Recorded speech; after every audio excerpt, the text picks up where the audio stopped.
오늘 본문을 보면 룻이라고 하는 여인이 한 멋진 남자 보아스에게 청혼하는 장면이 나옵니다. 먼저 시어머니가 그로 하여금 청혼하라고 이제 격려하는 내용입니다. 룻기 3장 1절 말씀입니다. 함께 읽습니다. 룻의 시어머니 나오미가 그에게 이르되 내 딸아 내가 너를 위하여 안식할 곳을 구하여 너를 복되게 하여야 하지 않겠느냐. 이런 말을 해요. 며느리 보고 내가 너를 위하여 안식할 곳을 찾겠다. 이 안식할 곳이란 휴식처, 정착지, 고정된 삶의 자리를 의미합니다. 그리고 영어 성경에 보면 RSV에서는 너에게 한 가정을 마련하여 a home 이렇게 나와 있고요. 리빙 바이블에서는 내가 너에게 남편을 구하여 이렇게 되어 있어요. 공동 번역에서는 너에게 보금자리를 구하여 이렇게 번역이 되어 있습니다. 그러므로 안식할 곳을 구한다고 하는 것은 좋은 신랑감을 구하겠다, 네 남편감을 구하여서 결혼해야 되지 않겠냐, 이런 내용이 이 안에 있는 거예요. 얘야, 이제는 내가 네 남편감을 좀 구해야 되겠다. 그래서 복된 삶, 행복하게 사는 게 어떻겠니? 그런데 마침 보아스라고 하는 훌륭한 신랑감이 나타났지 않니? 이렇게 얘기를 하는 거예요. 한 여인이 한 남자를 만나서 가정을 이루는 것, 이것이 복된 삶이에요. 아주 복된 삶이에요. 이게 좋은 삶이고 선한 삶이에요. 너를 복되게 하리라. 이 복되게 하리라고 하는 것은 토브라는 말인데 선하다는 거예요. 아름답다는 얘기예요. 그게 복이에요. 한 여자가 한 남자를 만나 가정을 이루는 것, 이게 복이라는 거죠. 그래서 나오미는 보아스에게 청혼을 해라 이렇게 말합니다. 그런데 좋은 기회가 왔어. 이 기회를 우리가 절대 놓치면 안 돼. 이렇게 기회를 잡아서 나오미가 조언을 하고 있는 거예요. 함께 읽습니다. 그런즉 너는 목욕하고 기름을 바르고 의복을 입고 타작 마당에 내려가서 그 사람이 먹고 마시기를 다 하기까지는 그에게 보이지 말고. 어떻게 하고 가라고요? 목욕을 깨끗이 하고 기름을 바르고. 기름이라고 하는 것은 이제 향유를 바르는 거예요. 아주 향수 냄새, 예쁜 아주 아름다운 향기가 나게 하고, 그 다음에 의복을 갖춰라. 가장 아름다운 옷을 멋지게 차려입고 이제 가라 하는 거예요. 그리고 나타날 때는 비밀로 나타나야 되니까 몰래 숨어 있어라. 언제 나타나느냐? 4절 말씀이에요. 함께 읽습니다. 그가 누울 때에 너는 그가 눕는 곳을 알았다가 들어가서 그의 발치 이불을 들고 거기 누우라. 그가 내 할 일을 내게 알게 하리라 하니. 보아스가 어디 곡식단 어디에 눕는지를 잘 보고, 그가 이제 기분 좋게 추수를 마치고 잔치를 하고 배도 부르고 곡식을 거두어 들인 그 기쁨에 아주 만족스러워서 즐거운 마음으로 잠자리에 들었을 때 그 기회를 이용하라 하는 거예요. 6절 말씀 함께 읽겠습니다. 그가 타작마당으로 내려가서 시어머니의 명령대로 다 하니라. 제가 말씀대로 하겠습니다 약속하고 시어머니의 명령대로 다 행했어요. 순종했어요. 그런 말을 명령하는 시어머니도 오늘날 우리 입장에서는 이해가 안 되지만, 그걸 그대로 따르는 며느리도 우리 입장에서 이해가 안 됩니다. 그래서 시대마다 사회마다 있는 이 프로포즈의 문화 코드를 우리가 이해해야만 오늘 이 본문을 이해할 수 있는 것입니다.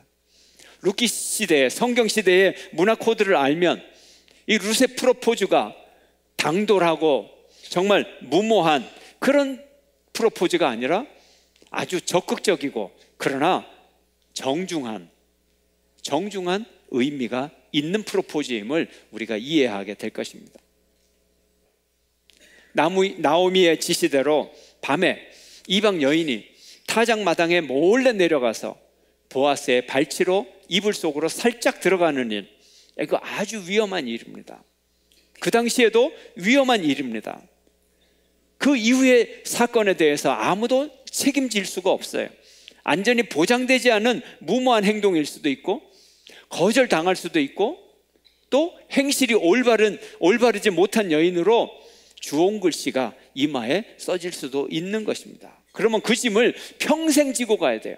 일평생, 한 번의 사건 때문에 평생을 부담 있게 살아갈 수가 있는 것입니다. 그럼에도 불구하고 룻은 시어머니의 명령대로, 명령이라고 성경에 나와 있어요. 명령대로 다 행하니라. 이제 흥겨운 추수잔치를 마치고 노젓가리 옆에서 잠을 청하던, 이 기쁨 속에서 잠을 청하던 보아스, 한참을 자는데 갑자기 이상한 기운이 들어요. 발치에 사람이 있는 거예요. 그것도 여자가 있는 거예요. 깜짝 놀랐어요. 아니, 거기 누구시오? 물었어요. 룻이 대답합니다. 9절 말씀 함께 읽습니다. 이르되 내가 누구냐 하니 대답하되 나는 당신의 여종 룻이오니 당신의 옷자락을 펴서 당신의 여종을 덮으소서. 이는 당신이 기업을 물을 자가 됨이니이다 하니. 당신 누구요? 룻이 대답합니다. 당신의 여종 룻입니다. 그 전에 만났기 때문에 알아요. 관심이 있었기 때문에 룻이라는 것을 압니다. 근데 룻이 이렇게 말합니다. 당신의 옷자락으로 나를 덮어주소서. 이게 무엇입니까? 옷자락. 옷자락이라는 단어는 날개라는 뜻을 갖고 있어요. 보아스가 룻을 처음 보았을 때 뭐라고 칭찬했습니까? 내가 하나님의 날개 아래 보호받으러 왔구나. 너의 믿음이 참 귀하다. 이렇게 얘기를 했어요. 하나님의 날개 아래 보호를 받았어요.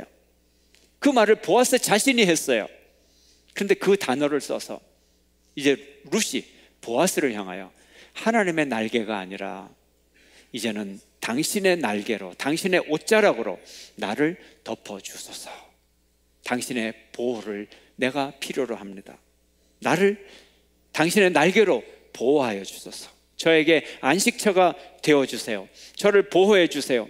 여호와께서 당신의 백성을 독수리의 날개로 보호하듯이 이제 당신의 날개 아래 내가 보호받기를 원합니다.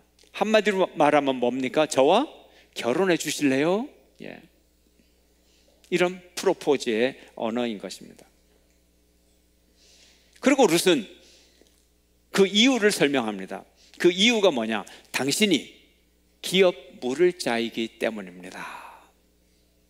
이제 그 당시의 문화로 우리가 더 정확하게 다가갈 수가 있습니다. 이 단어를 알면 기업 물을 짭니다. 원어를 보면 기업 물을 짜다 이런 단어가 없어요. 이것은 의역이에요. 원어에 보면 당신은 나의 고엘입니다 이렇게 되어 있어요. 고엘이 뭘까요? 그래서 기업 물을 짜라고 번역을 했습니다. 고엘은 다르게 번역을 하면 친척 구원자를 뜻합니다. 친척 구원자. 친척 중에 구원자 노릇을 하는 사람을 고엘이라고 합니다. 그러면 어떻게 구원자가 됩니까? 첫째, 결혼해 주는 사람이에요. 친척 중에서 결혼해 주는 사람이에요. 한 남자가 죽어서 여자가 과부가 되면 그 친척 중에서 이 여자와 다시 결혼을 해줘서 이 여자가 경제력을 회복하고 신분을 회복할 수 있도록 도와주는 거예요. 이제서 왜 이 룻이 보아스에게 청혼을 했는지 이제 이해가 되는 거예요. 그가 고엘이기 때문에. 나오미가 뭐라 그랬습니까? 네가 가서 청혼을 하면 그 다음 일은 보아스가 어떻게 해야 할지를 너에게 말하리라. 요즘 말로 바꾸면 뭐예요? 너는 청혼만 해. 그러면 그 다음에 공은 보아스에게 넘어갔어. 보아스가 이제 부담을 갖고 알아서 일을 처리할 거야. 이렇게 되는 거예요. 보아스에게 공을 넘겼어요. 이제 위기의 순간이 다가왔어요. 보아스가 어떤 반응을 보일까요? 거절을 하면 망신당합니다. 보아스가 또 잘못된 행동을 하면 여지없이 당할 수밖에 없어요. 아주 위험한 상황이었어요. 과연 룻의 청혼을 보아스가 받아들일까요? 당신이 나의 고엘입니다. 사랑합니다. 내 사랑을 받아주세요. 이런 남녀 간의 사랑이 아니에요. 지금 어떤 얘기예요? 고엘의 직무를 감당해 줄 수 있어요? 고엘로서 저와 결혼해 줄 수 있어요? 고헬로서 땅값을 지불하고 되찾아 줄 수 있어요? 이 엘리멜렉의 가정은 부자였어요. 땅을 가지고 있어도 많이 갖고 있어요. 그걸 팔았어요. 그러니 그것을 다시 물리려면 엄청난 돈을 지불해야 그게 되는 거예요. 당신이 나의 고엘입니다 했을 때 보아스가 어떤 생각을 가질까? 굉장히 부담스럽죠. 10절에 보아스가 대답을 합니다. 함께 읽겠습니다. 그가 이르되 내 딸아 여호와께서 내게 복 주시기를 원하노라. 내가 가난하건 부하건 젊은 자를 따르지 아니하였으니 내가 베푼 인애가 처음보다 나중에 더하도다. 아니 감히 네가 그렇게 무리한 방법으로 내게 다가온다고? 어디 감히 허락도 없이 이불 속으로 들어오고 그런 부탁을 할 수 있어? 내 인연! 이럴 수도 있어요. 그런데 첫 마디가 내 딸아. 딸은 아니지만 젊은 여자를 어떻게 불러요? 친절하고 사랑스럽게 부를 때 내 딸아. 일단 성공했어요. 첫 호칭부터 부드럽게 내 딸아 이렇게 불러요. 그리고 복을 빕니다. 여호와께서 너에게 복 주시기를 원하노라. 이쯤 되면 아주 크게 이렇게 벗어나지는 않을 거예요. 큰일이 터질 것 같지 않아. 성공할지 성공하지 않을지 아직 모르지만 그래도 내년 하는 거하고는 분위기가 많이 달라졌어요. 중간쯤은 됐어요. 그런데 이렇게 말합니다. 내가 가난하건 부하건 젊은 자를 따르지 아니하였으니 내가 베푼 인애가 처음보다 나중에 더하도다. 보아스는 룻이 개인적인 육체적인 어떤 정의라든지 이기적인 자기의 미래 때문에 보아스를 찾아오지 않은 것을 알았어요. 룻이 이기적인 생각이 있고 자기만을 생각한다면 그 미래를 늙은 보아스에게 맡길 이유가 없어요. 젊은이와 청혼을 해서 젊은이와 새로운 삶을 살아가게 될 것입니다. 철저히 보아스를 찾아온 것은 시어머니 나오미의 생각이었고 그의 명령이었고 그의 명령을 따르는 순종의 도를 가진 바로 순종의 도이기 때문에 그를 찾아온 것을 보아스는 알기 때문에 그것을 인정하고 칭찬해 주는 것입니다. 그러다 보니 이제 룻이 은혜를 구하러 온 사람이 아니라 도리어 시어머니에게 은혜를 베푸는 사람으로 왔다 이렇게 말하는 거예요. 내가 베푼 인애가 처음보다 나중에 더하도다. 여기 인애 나와 있어요. 인애가 원어를 보면 헤세드예요. 은혜, 사랑, 자비, 은혜, 인애 이게 다 같은 단어예요. 한국말만 달라요. 이게 헤세드예요. 네가 내게 사랑을 베푸고 네가 내게 은혜를 베푼 게 시어머니에게 은혜를 베푼 게 처음보다 나중에 더 크다 이렇게 칭찬을 해주는 거예요. 너의 헤세드가 크구나 이렇게 얘기를 하는 거예요. 내가 너에게 은혜를 베풀었지만 내가 너에게 헤세드를 베풀어서 곡식단 사이에서 마음껏 곡식을 죽게 했지만 네가 나에게 프로포즈를 한 이 사건은 네가 나에게 헤세드를 베푼 사건이다. 네가 나에게 은혜를 베풀었다. 왜요? 보아스가 이 룻을 2달씩이나 지켜보니까 정말 아름다운 여인이에요. 마음씨도 예쁘고 행동거지도 예쁘고 생각하는 게 다 예뻐요. 호감이 가요. 그러나 너무나 많은 나이 차가 있고 너무나 많은 신분의 차이가 있어서 나이 많은 보아스가 섣불리 프로포즈를 했다가는 동네 소문이 쫙 날 거예요. 음흉한 늙은이. 이런 나쁜 평판이 퍼질 수가 있는 거예요. 자기의 이기적인 생각으로 룻에게 프로포즈를 할 수가 없어요. 자기가 평생 살아온 모든 명예가 하루아침에 다 무너져 버릴 수가 있어요. 그런데 고맙게도 젊은 룻이 먼저 프로포즈를 해왔으니 얘야 고맙다, 은혜다 이렇게 되는 거예요. 목욕도 하고 비싼 향수를 바르고 아름다운 옷을 입어 단정한 모습으로 그를 찾아왔지만 그에게 인간적인 정욕의 모습이 보이지 아니하고 헤세드의 모습이 먼저 보였던 거예요. 네가 너의 시어머니와 나에게 베푼 헤세드가 너무나 고맙다, 이렇게 반가워하고 있는 거예요. 보아스가 계속 이렇게 말합니다. 이제 책임 있는 얘기를 합니다. 11절 말씀입니다. 함께 읽습니다. 그리고 이제 내 딸아, 두려워하지 말라. 내가 내 말대로 내게 다 행하리라. 내가 현숙한 여자인 줄을 나의 성읍 백성이 다 아느니라. 이렇게 말합니다. 내 딸아, 두려워하지 말라. 너의 부탁대로 내가 다 행하리라. 그리고 너는 원래 현숙한 여자가 아니냐, 이렇게 말합니다.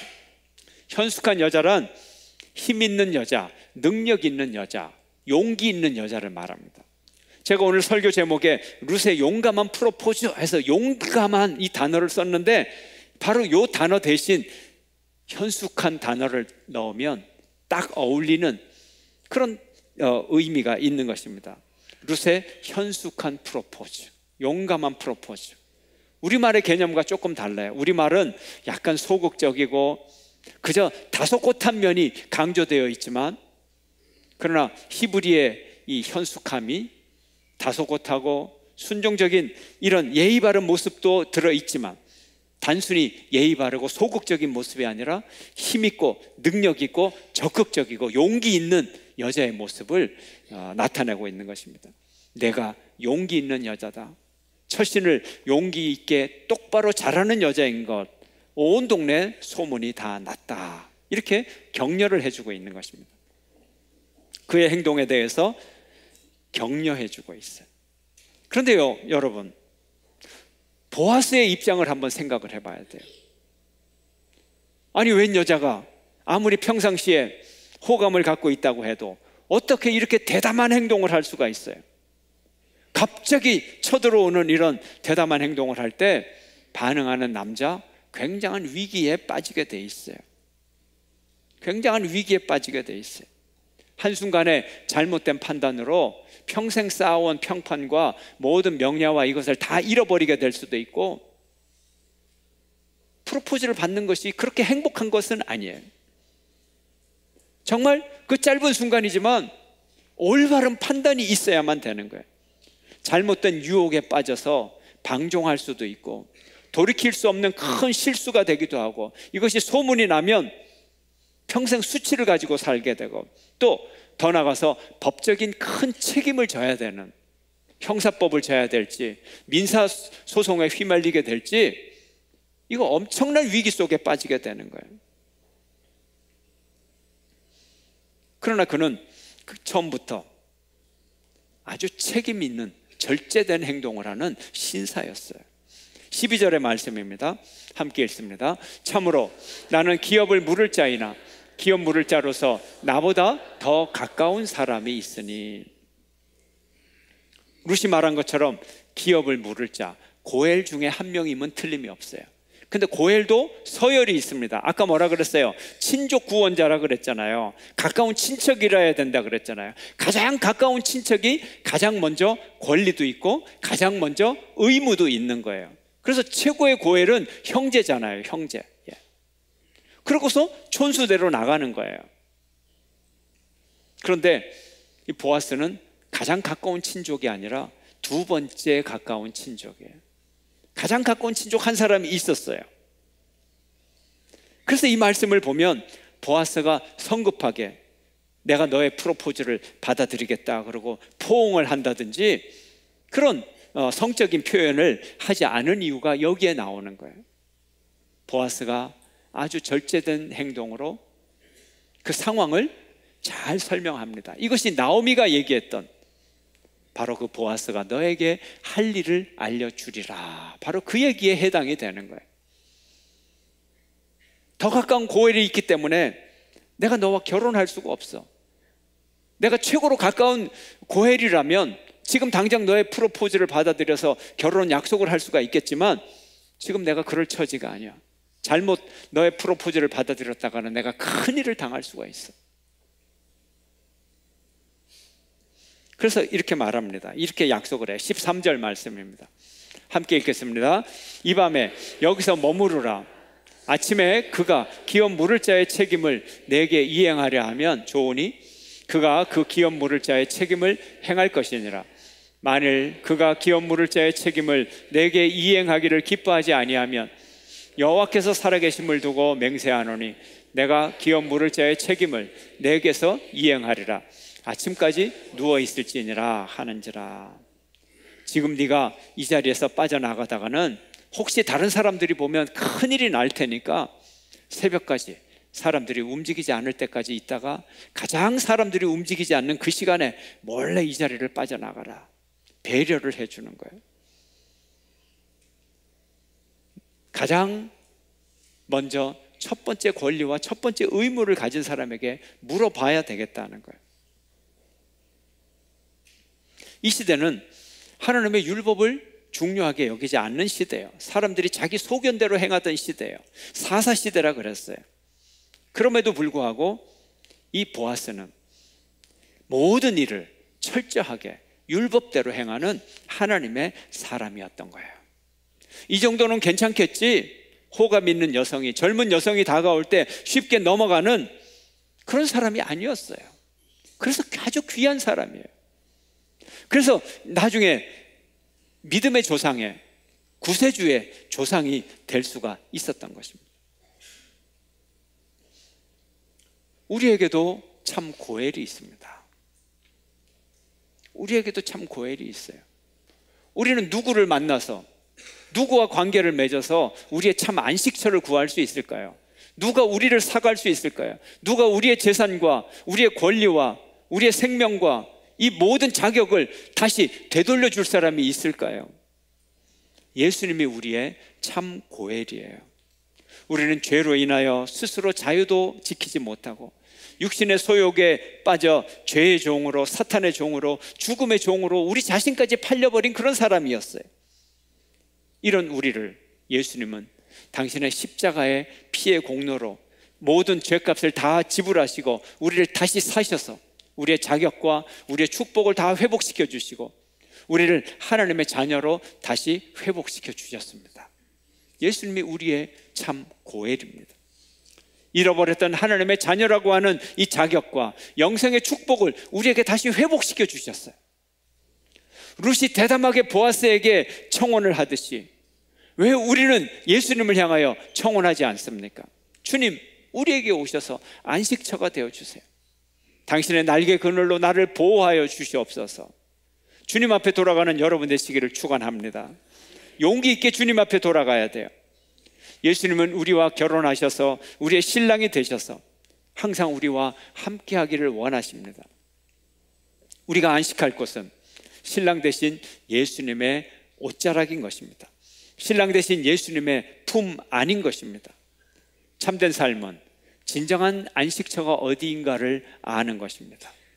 마태복음 11장 28절은 우리에게 말합니다. 예수님의 말씀입니다. 함께 읽습니다. 수고하고 무거운 짐진 자들아 다 내게로 오라. 내가 너희를 쉬게 하리라. 우리는 이 하나님의 헤세드를 받았어요. 그리고 하나님의 이 은혜, 이 헤세드를 나누어 주며 사는 은혜를 받았습니다. 여러분 모두가 헤세드의 사람이 되기를 바랍니다. 하나님으로부터 헤세드를 날마다 시간마다 받으시기를 축원합니다. 그리고 이 헤세드를 처음보다 더 나중까지 더 많은 헤세드를 온 세상 사람들과 함께 나누는 복된 사람이 되시기를 주의 이름으로 축원합니다.